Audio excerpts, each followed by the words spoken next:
ఏమిటే నేను చెప్పిందంతా విని సైలెంట్గా కూర్చున్నావేంటి?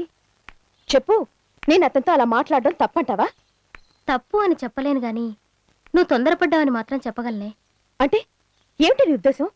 నా చెల్లెలు నా బేవర్స్ బ్రదర్స్కి ఇచ్చి చేయనని ఆలోచించి తాపిగా చెప్పాలంటావా? అది కాదే, అతని తమ్ముళ్ళంటే ఎందుకు నీకంత అసహ్యం?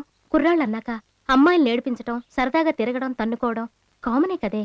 అవన్నీ క్షమించగలనే, కానీ తాగుడు నా దరిద్రపు అలవాటును మాత్రం నేను సహించలేను. ఎప్పుడో ఒకసారి సరదాగా తాగారే అనుకో. ప్రియా, నీకు తెలీదు, మనుషులు పాడైపోవడానికి, కుటుంబాలు సర్వనాశనం కావడానికి 100 వ్యసనాలు ఉండక్కర్లేదు. తాగుళ్లాంటి ఒక వ్యసనం చాలే బ్రతులు బుగ్గిపాలు కావడానికి. దేవి, అవునే, చిన్నతనంలో ఆడుతూ పాడుతూ బ్రతకాల్సిన నేను నా చెల్లెళ్ళు కష్టాలు కన్నీళ్ల మధ్య పెరగడానికి కారణం మా నాన్నకు నా తాగుడు అలవాటే. మా నాన్న తాగుబోతు, కట్టుకున్న ఆడదానికంటే కన్న బిడ్డల కంటే తాగుడే ముఖ్యం అనుకునే మనిషి ఆయన. నన్ను నా చెల్లెలను పోషించడానికి మా అమ్మ కూలి పనిచేసి డబ్బులు తెచ్చేది. అప్పుడు నేను 4వ క్లాస్ చదివేదాన్ని. పుస్తకాలు కొనుక్కోడానికి డబ్బులు కావాలన్నావు కదా?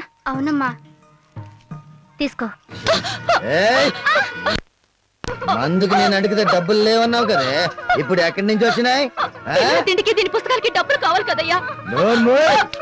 నా దగ్గరే దాస్తావే.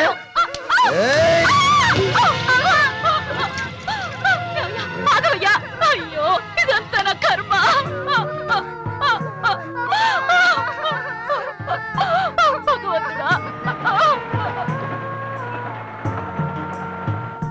కర్మ కర్మ, నీ తాగుడికి డబ్బులు ఎక్కడి నుంచి తీసుకురమ్మంటావురా?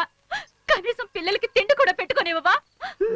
వాళ్ళు తిండి లేకపోయినా బతకగలరేమో, కానీ నేను మందు లేకపోతే బతకలేను. నువ్వు ఈ జన్మకి మారవురా. ఆ తాగుడుతో మనిషి పశువైపోయి ప్రేమ మమతలు నశించిన రాక్షసుడయ్యాడు. అన్నట్టుగానే నా చెల్లెల్ని నమ్మేయడానికి సిద్ధపడ్డాడు.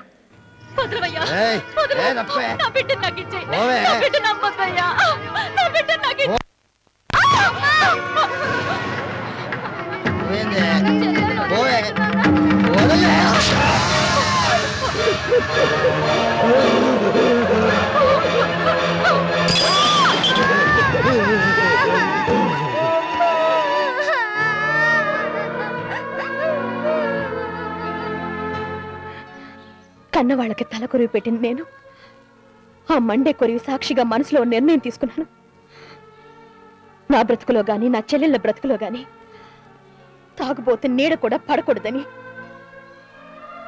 ప్రియా, ఏ అలవాటు మంచిది, ఏ అలవాటు చెడ్డదని చెప్పేంత గొప్పదాని కాకపోవచ్చు, కానీ ఒక మనిషి తాగుడు మా జీవితాన్ని మార్చేసింది కనుక ఆ అలవాటు నేను అసహించుకుంటున్నాను. I hate that habit. Devi, అందుకే రాజారాం మీద నాకు ప్రేమ అభిమానం ఉన్నా అతని తమ్ముళ్ళతో నా చెల్లెలు పెళ్లి చేయలేను.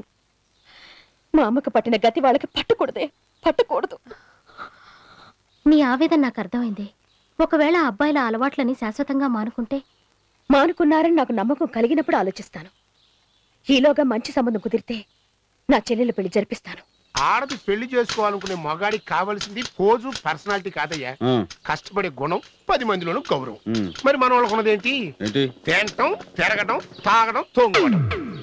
వాటి కోపంగా చూసినా సరే చెప్పాల్సిన సమయం వచ్చింది కాబట్టి చెప్తున్నా.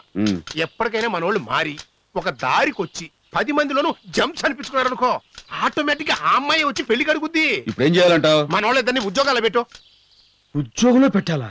జైల్లో పెట్టాలా అన్నట్టు అంత సాకెందుకు?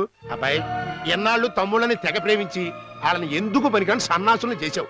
ఎప్పటికైనా మనసు కట్టేసుకుని ప్రేమను పక్కన పెట్టి వాళ్ళ గురించి ఆలోచించు. వాళ్ళు మనుషులు అవుతారు. లేకపోతే పెళ్లి కాదు కదా, ఈ ప్రపంచంలో బతకడానికి కూడా బరిగిరారు. అది కాదు, పిల్లల పాపం. పిల్లల మీద పెద్దవాళ్ళకు ఉన్న ప్రేమ బాధ పెట్టినా వాళ్ళని బాగు చేసేదిగా ఉండాలి తప్ప సంతోష పెట్టి సర్వనాశనం చేసేదిగా ఉండకూడదు. అబ్బాయి,